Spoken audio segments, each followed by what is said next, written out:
ఏంటి సార్ ఎలా ఉండబోతున్నాయి మీ రాజకీయాలు మీ పల్నాడు ఏరియాలో ఏ విధంగా ఉండబోతున్నాయి? బాగానే ఉన్నాయి. ఎవరు వస్తారంటారు సార్ ఈసారి? ఈ పోటాపోటీగా ఉండబోతుంది, ఈ టీడీపీ జనసేన పొత్తులతో వస్తుంది, మరి జగన్ గారు గెలవగలరంటారా?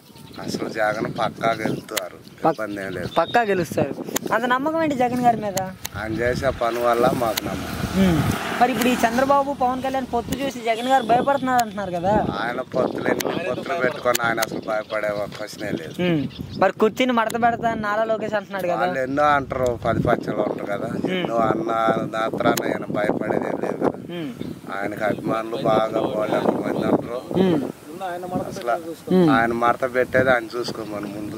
జగన్మోహన్ రెడ్డి వచ్చిన తర్వాత డెవలప్మెంట్ ఆగిపోయింది అనేసి అంటున్నారు కదా? డెవలప్మెంట్ అనేది ఆగల, కానీ రైతుకైనా అందరికైనా వర్షాలైనా అన్ని అనుకూలంగా ఉంటాయి, బాగానే ఉంటాయి.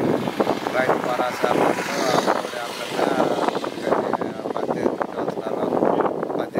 18 సంవత్సరాల వాళ్ళకి అన్ని బాగానే ఉంటాయి, పరిపాలన బాగానే ఉంది. మరి ఇన్ని పథకాలు ఇస్తున్నారు, ఈ పథకాలు తీసుకున్న వాళ్ళంతా వైసీపీ పార్టీకే ఓటు వేస్తారంటారా?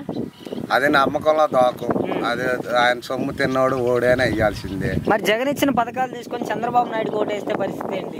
అది వాడిని నమ్మకంలో దాఖం చేసినట్టే.